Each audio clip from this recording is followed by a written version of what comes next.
And today we'll be analyzing a very, very important topic because the US have just sent a delegation to Mali on the 2nd, that was yesterday. The analysis was first made by Ibusi, who is a geopolitical analyst in Mali. You know, he spoke about it extensively, and part of what Ibusi talked about was the fact that, this particular delegation was being led by a former CIA operative. Ladies and gentlemen, based on their analysis, they said he was a former CIA analyst. That was the explanation that we were given. Now, you want to lead bilateral talks, whatever your intentions are. You are leading the delegation that you want to use in holding the bilateral talk. You are leading it with a former CIA analyst. That on its own is funny. Now, according to deeper information about Nick Checker, because the name of this guy is Nick Checker, we can't even access what his role was in the CIA. So some people are saying he's a veteran in the CIA. To even start this conversation, families, you know that the CIA on its own, you know that based on what they do all over the world, the CIA is not a saintly organization on its own. The CIA is not known for anything that is good. So you are leading a delegation with somebody that must have carried out some of the darkest operation on the planet, right? So, ladies and gentlemen, let's get into the body of the whole conversation. New American delegation in Mali to hold bilateral talks led by Nick Checker, a former CIA operative and analyst. They called him a veteran. As part of the regular political dialogue, His Excellency, Mr. Abdoulaye Diop, that is the foreign minister of Mali, and international cooperation received an audience on Monday, February 2nd, 2026.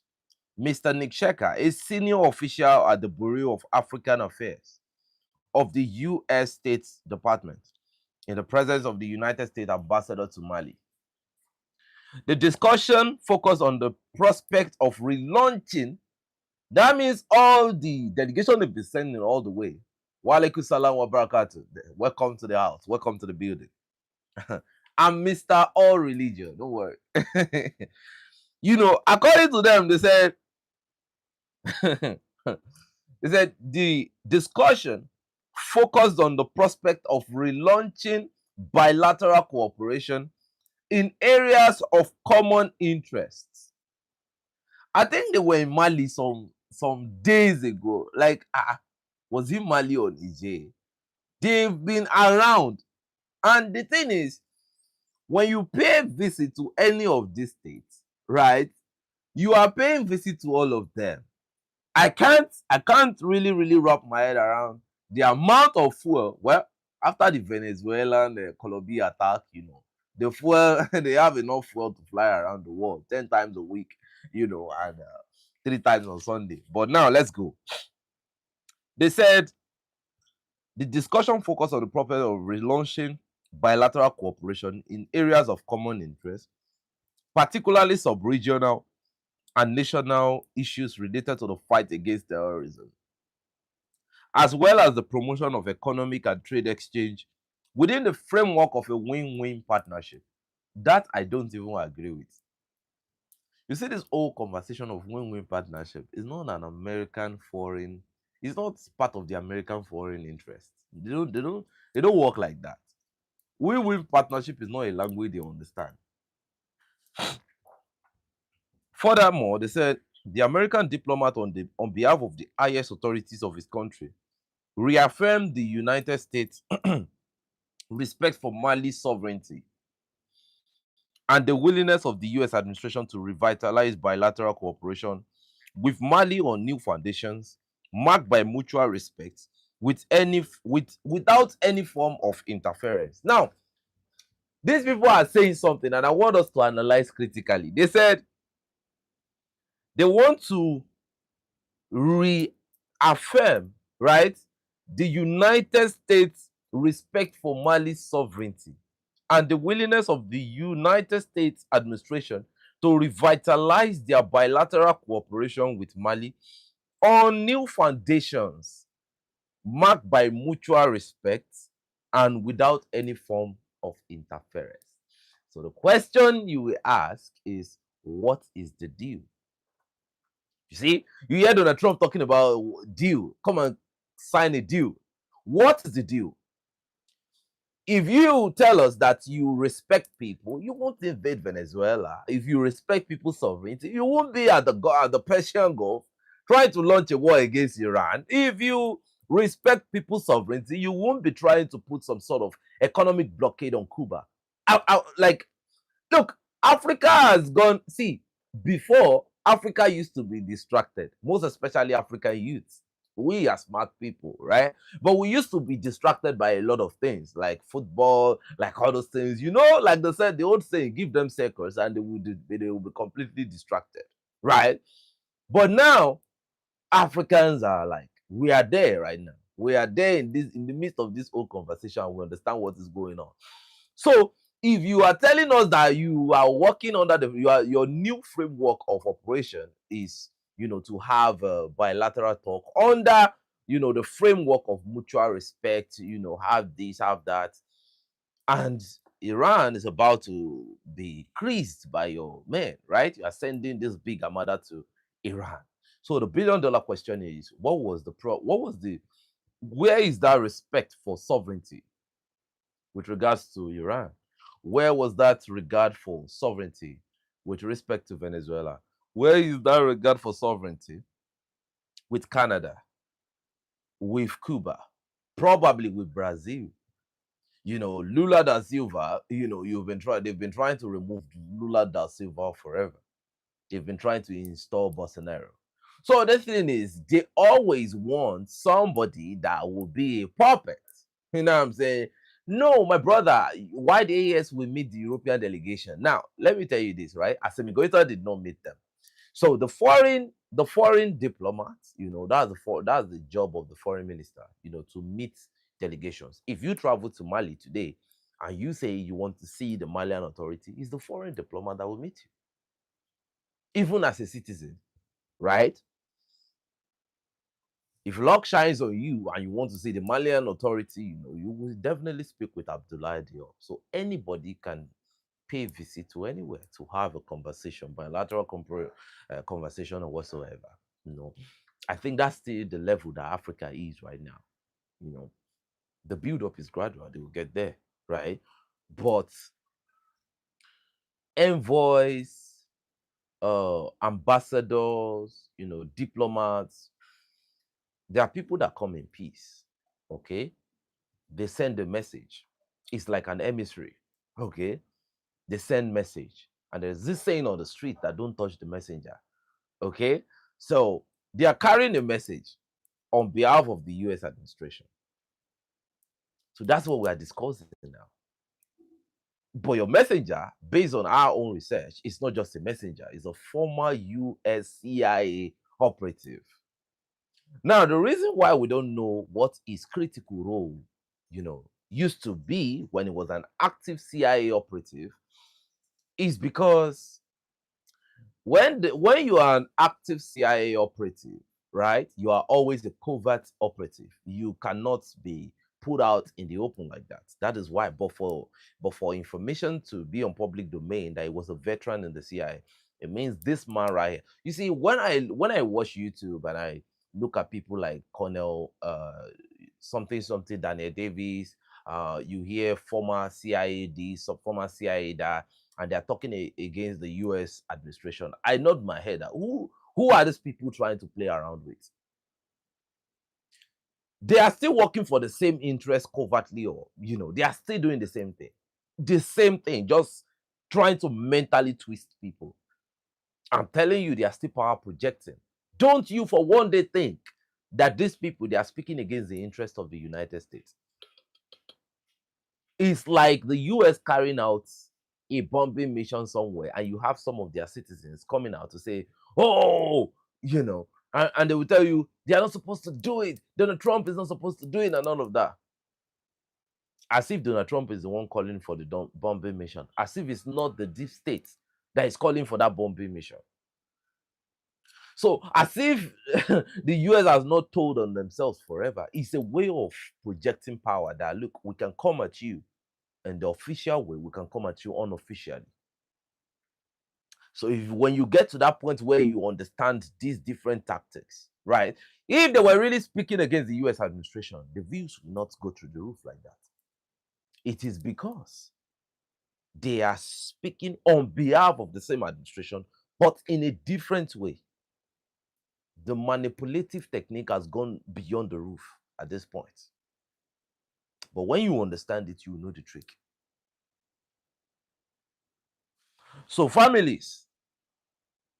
So they are talking about revitalizing bilateral cooperation with Mali on a new foundation marked by mutual respect without any form of interference. Now, this is what I would say. Based on statistics and facts, they don't respect anybody. Okay? They don't respect anybody.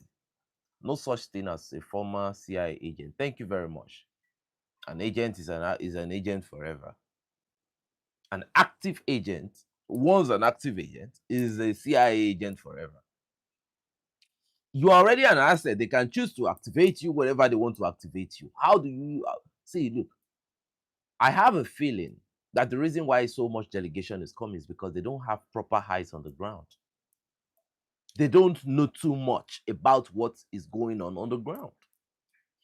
And I can categorically tell you that these people take you seriously, and every move you make, they are observant. You see, this cosmonauts, this Roscosmonauts deal that will allow the Alliance Society to have their own satellite and all of that, they don't like it like that. They don't like it.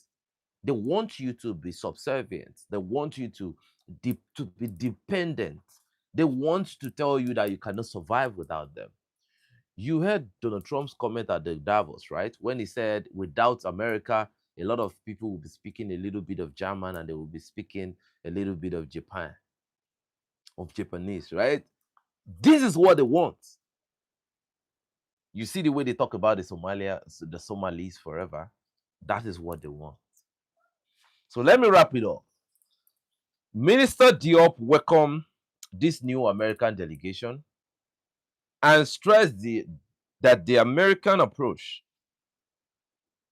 the importance for dynamic, those initiated to be a part of the framework that takes into account geopolitical development, particularly the sub-regional dimension, namely the consideration of the Alliance of Sahel states.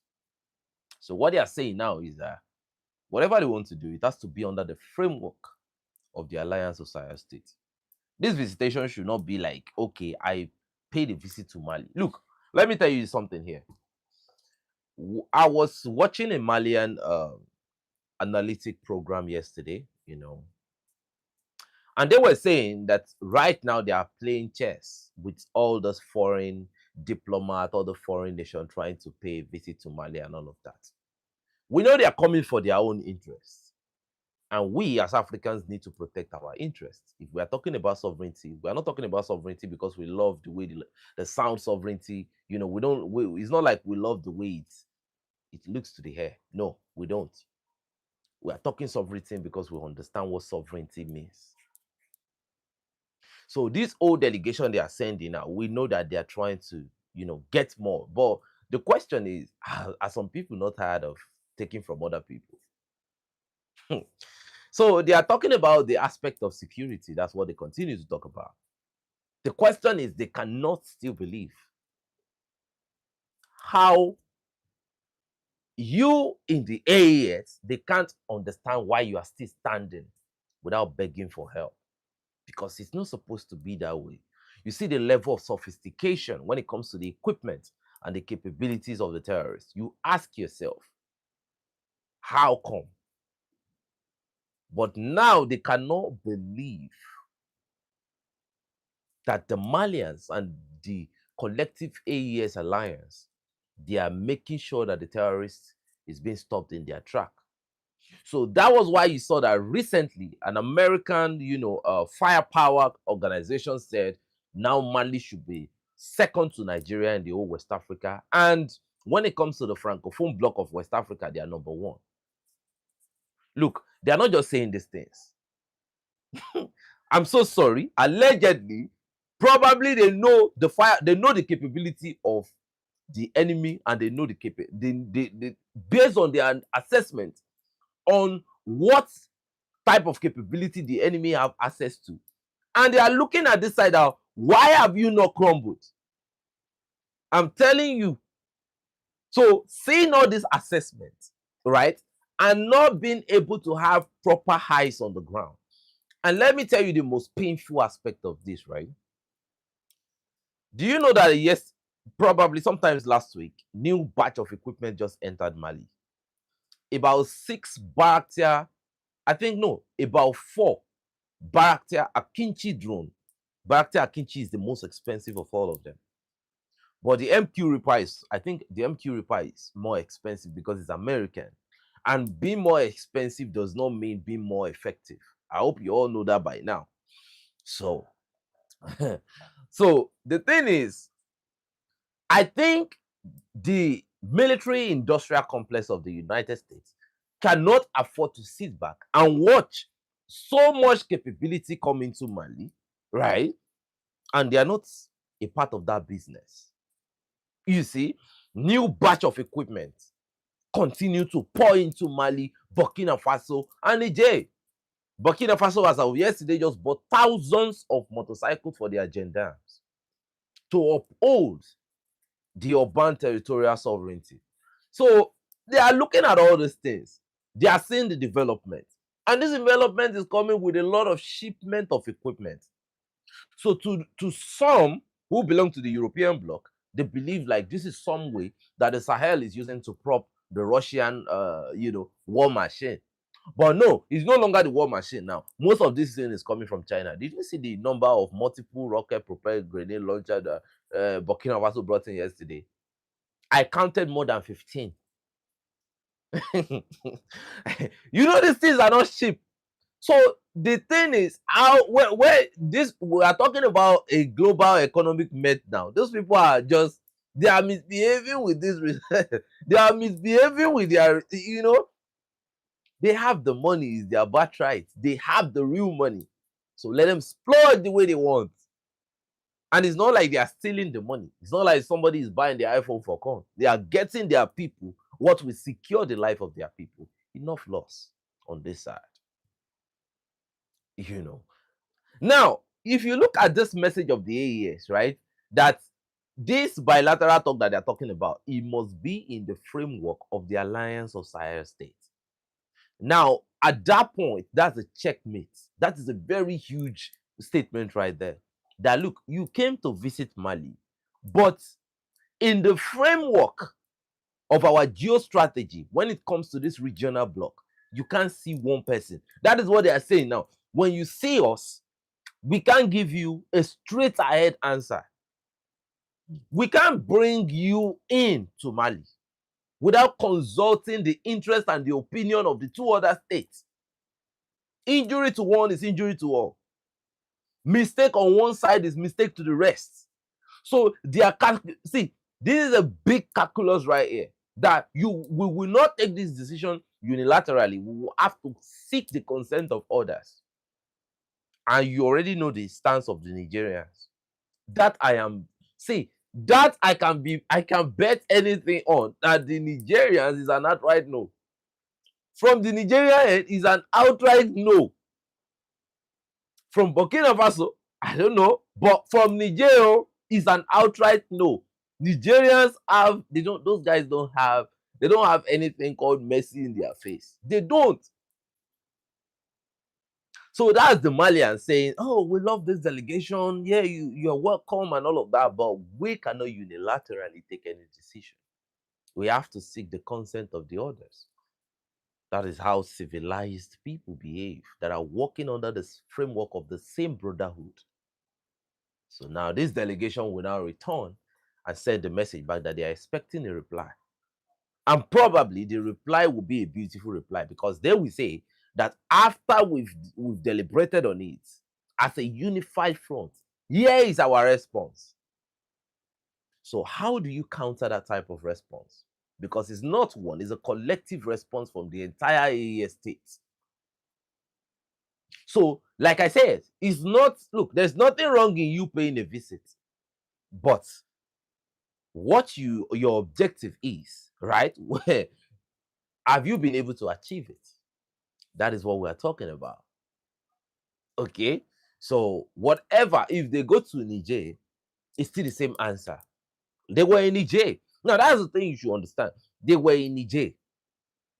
The fact that they were in Burkina Faso, no response.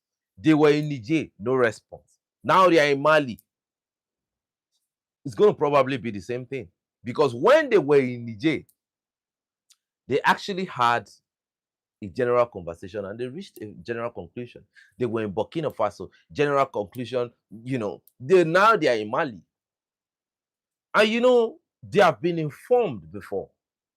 Before now, they have been informed that, you have to operate with us based on one, principle, that we are all functioning as a single confederation. Don't function with us as you went to visit, you paid a visit to Burkina Faso, you paid visit to Mali, you paid visit to Niger. It's wrong. You will fail. You know what I mean? Whatever the objective is, the objective will not be possible. So, I mean, we know that whatever deal they want to have is going to be an exploitative deal. And these are part of the principles of the Sahel. It cannot be possible. These people have been with you for so many years. Families, do you know the reason why I said Niger is an outright no? Have you forgotten for a minute that Niger kicked out the American, they kicked out the Americans from their territory? They knocked them all out.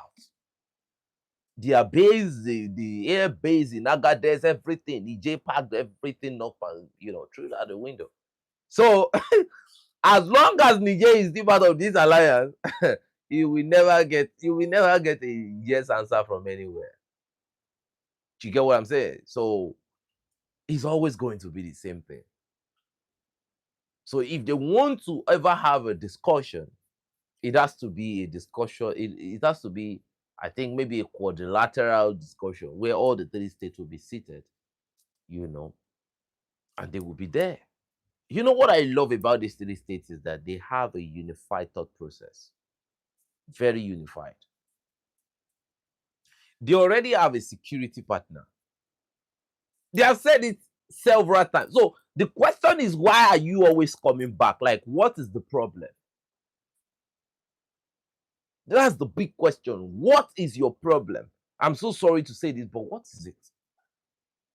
They've said it categorically, very public, that they have a good security framework with the Russians and the Chinese to an extent. And when they talk about economic partnership, the leading partner they have is China and partly Russia. They talked about Romania. No, they talked about Belarus, right? They talked about Belarus. They talked about Turkey. Security, Turkey.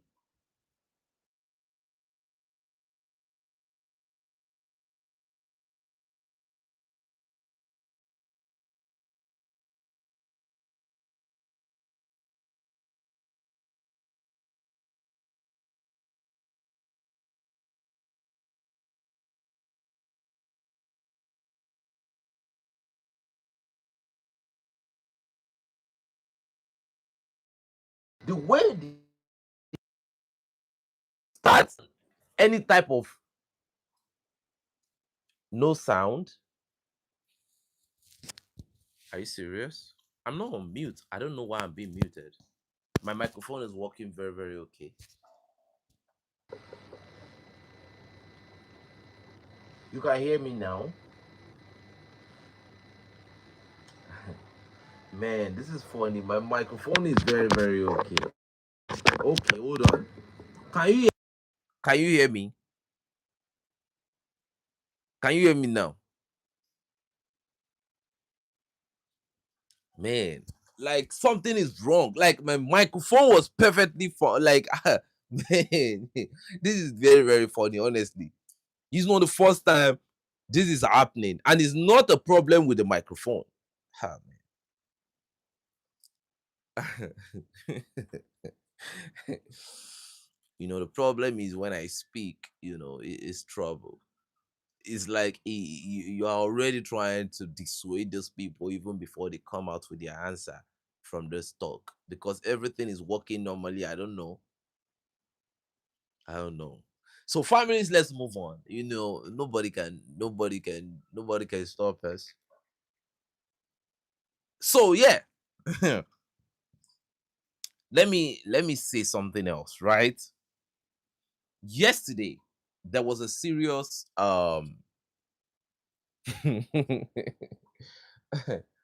okay, pre-record. Okay. I will. I will. I'm like, I was shocked. Some things that happened on my live stream. We were talking some days ago, just talking some days ago. They placed limited ads. That has been done twice. Like, I understand what is going on, and yeah, we must. Nothing must stop us. It doesn't matter to me, right? It doesn't matter. It doesn't matter the level of dumb down. A lot of people were having this conversation about what has happened to TikTok and all of that. That TikTok is now a messed up platform and all of those things like that. But let's hope that where we are talking right now is not under some sort of surveillance already, but it's what it is. So now we have another information. Between Burkina Faso and Mali yesterday, a special operation was carried out. So, according to the information, we will post the real video on our Telegram channel. A criminal group that was fleeing to Cote d'Ivoire were intercepted during a joint operation by the Malian and Burkinabean forces. They were intercepted. The action, carried out with close coordination and ground and air support, allowed for the neutralization of several hostile elements and the seizure of equipment. That's the information that we have been given right now. So, from what I was able to observe, right, these were proper jihadists because they were on sandals. All of them were on sandals, right? So, but the message right here that they were fleeing to Cote d'Ivoire is somehow very, very funny. This is very, very, very funny. I don't know why Cote d'Ivoire has to always come into conversation, but that is the information we have. And the guns were on the floor. Everything was like the motorcycles. I think these guys some of them had to run for their lives because, when you are running and, the situation is desperate, even the guns will get heavier. So for you to become lighter so that the sprint can be unstoppable, you have to drop everything that can be like a sort of excess weight. So that was what happened in that operation. So we're going to be dropping the video on our Telegram channel. So, um, and again, on our community post, we are going to be posting, pictures to um, get a lot of response right now. That's what we'll be doing next. So on our post, we'll be posting now, the image post and all of those things, just to continuously drop information. So that's what. Oh, thank you so much, brother. Thank you so much. From Ameria, Spain. Oh, thank you so much. Thank you so much. So, according to the recent information right now, there is a territory in Burkina Faso. The picture is there. I'm going to show it. The territory has been abandoned for 8 good years. For 8 years. Now, this territory has been captured yesterday. Ladies and gentlemen, for 8 good years. They actually showed the place with a drone device, to view. That's a vast amount of territory. That's a vast amount. Like, it's so big. So big. Oh, thank you so much, brother. First time in live. Oh, seriously? Okay. So now we've timed our life. I was a little bit late this morning because of the electrical situation and stuff like that. So, but normally we will have live stream around 8 p.m. every day, 8 p.m. in the evening, Nigerian time, 8 p.m. So I know that a lot of people from different communities of the world visit the Android community. I don't know if you can find a way of um, catching up with that timing, 8 p.m. every day in the evening, Nigerian time, we always have a live stream, because we came to the resolution that a lot of people are back from work by that time, so we can have a live stream, 8 p.m. with so many information. The morning stream is for like breaking news. So the normal videos will come in the afternoon, like normal videos with receipts and every other thing. So in the afternoon around 12, we are going to drop a video with every evidence on the planet. So that's what we'll be doing in the afternoon. So in the night, we do live stream. In the morning, if there's any breaking news of pressing concern that people needs to hear about, we'll drop it. So that is how we've been able to schedule our program right now. And timing, we will now keep up with the timing. Yeah. So Burkina Faso have captured that new territory and more capabilities continues to enter. So based on what we are seeing on the ground right now with the application of the Burkina Faso and constant training.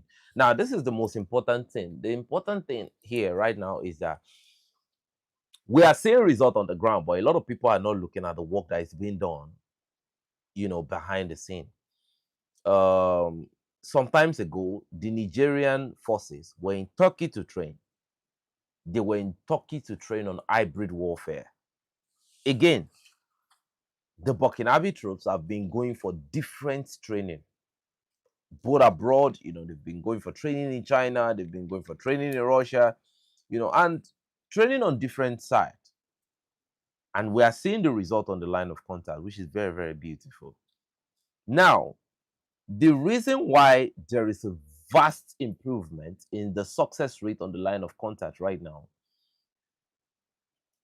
I love the last information dropped in the last video and did my background check. Yes, thank you so much. All this information that we drop, we drop it as a because it is very, very urgent. It's not like we just come to drop any information just for the sake of dropping.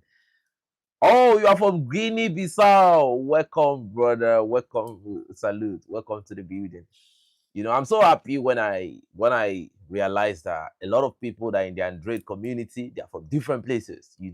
That's the beauty of the Android community. The fact that our information can travel, you know, to so many regions, regardless of, some people, their reach is within a single country. So the purpose of, spreading information very quickly can be defeated. But this is a community that have people from almost all over the whole place. So we are very, very happy. The objective of the Android community is to bring everyone together, because if you look at it properly, the citizens of Africa are good people. So this is what we want to preach. But bad leadership must be removed from our midst. And that is what has been causing the problem for Africans for a very, very long time. Bad leadership. So, but when it comes to unity, it has to take place among the citizens. And that is what we preach on this platform. So, ladies and gentlemen, the next information we have here is about DRC. So, United Nations peacekeeping mission in the Democratic Republic of Congo will now start to deploy force team to monitor ceasefire between the M23 rebels and the DRC troops. So this information is coming out of Qatar. Oh, thank you so much, brother. Thank you so much. Thank you so much from Liberia. Oh, I really, really appreciate that. So they said the peacekeeping team will be deployed to Uvira. Okay, they said a strategic city in the eastern DRC. Now you see, I won't hide anything about the DRC. I don't like this old development. I'm being serious with you. I don't look. France is in DRC. Americans are in DRC. The Germans are in DRC. The Belgians are in DRC. The Romanians are in DRC. Like, come on now. Who does DRC belong to? I won't lie to you. I will continue to say this till any point that the president of the DRC is not. Look, some people don't deserve where they are, regardless of whatever. They don't deserve the position they currently occupy. You see, when you look at the president of DRC, situation is shocking. Very, very shocking. The president of the DRC. You have so much resources, but because of embezzlement, look, I would not have, been able to find out about the level of money laundering and embezzlement that is going on in the DRC if not for the, the period when the M23 really, really, took over a vast amount of the territory of the DRC. They were obliterating everything on their on site. And I was like, why is this thing going on like this? Until the troops, the machineries that came in were the ones that exposed the DRC. They said, whatever we are seeing right now about how ineffective the DRC troops are is because the government, the politicians, right? Whatever money they release for any reason, the money would have been, destroyed, shattered before it even gets to the military. How do you go to the front line with just a single mag? The situation of DRC is terrible. When they tell you about the salary that the DRC troops are being paid. Now, the funny thing is that it's not like this money is not available. See, for any country on the planet to function, it has to be with a leadership that does not operate under corruption. For any country, look, I don't think there's a country on the planet that does not have the necessary capability to develop either our own citizen. But the problem is corruption. In any nation on the planet, corruption. Corruption. That is it. And, for you to operate in some countries, right? Imagine if a good president take over in the DRC now. The first duty of that president will be to go after Felix Tshisekedi and everybody that have worked with him. I'm very sure they will find something with regards to corruption. That will be your first mission. Once you enter DRC, you make sure you close every line. No escape. If they properly do a financial check on Felix Tshisekedi, they are going to find a lot of evidences. I'm telling you, with that size of head, you are going to find too much. You are going to find a lot of things. If you look at the situation of the military of the DRC, they look so starved.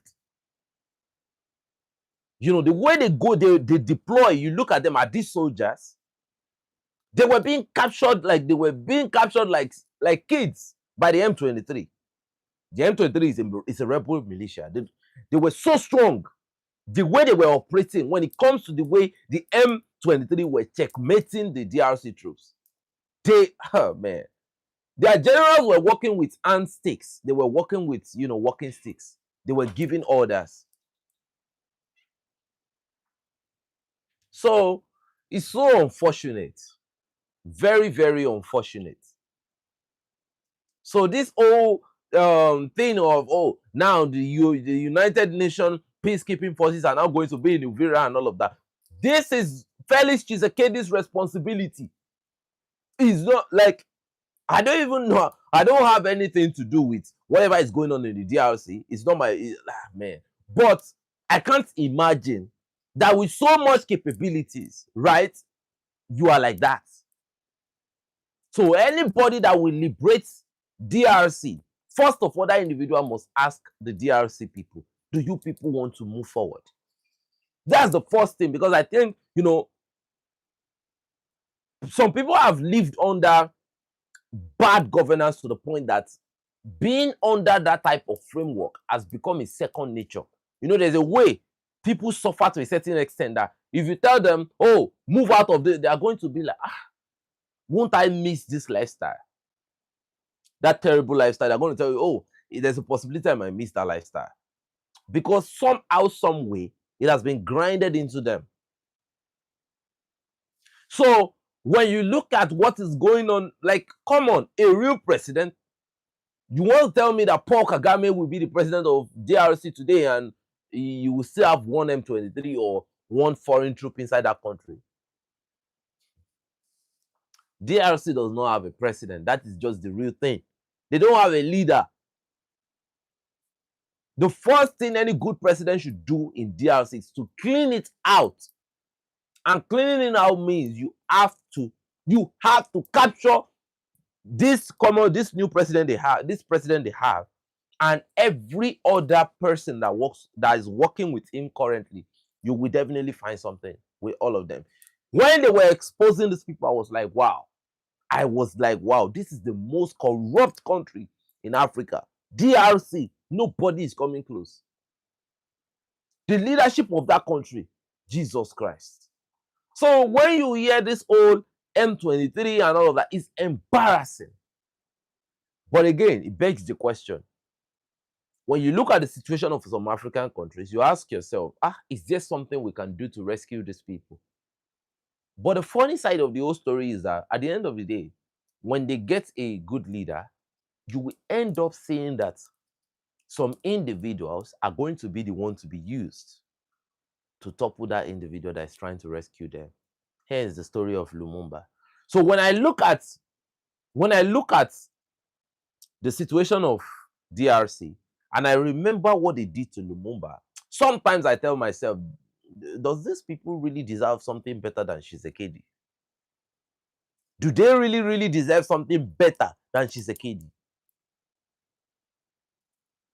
So even their soldiers that are suffering, right? Do they really deserve something better than Tshisekedi? Go and look at what they did to Lumumba.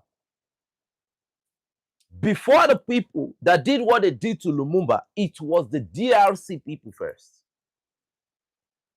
So when I look at them with the pathetic situation they're in right now, and I look at what they did to Lumumba, the first thing that comes to me is, do they really deserve it like that? So ladies and gentlemen, this is where we draw the curtain for this morning. I really want to appreciate everyone for coming onto this live session. I don't take your time for granted, and I really appreciate you all for the contribution you've done to the Android community.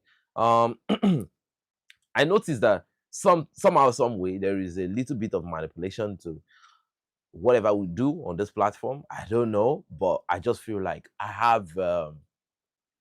beginning to have my suspicion, because sometimes everything is working fine and the sound will just go off. I don't know why that is happening, but man. So families, I want to appreciate you. We'll be dropping another video in the afternoon before 12 o'clock. So we hope you are going to tune in. And in the evening by 8 p.m. Nigerian time, don't miss the live stream. Thank you and God bless you. Salute.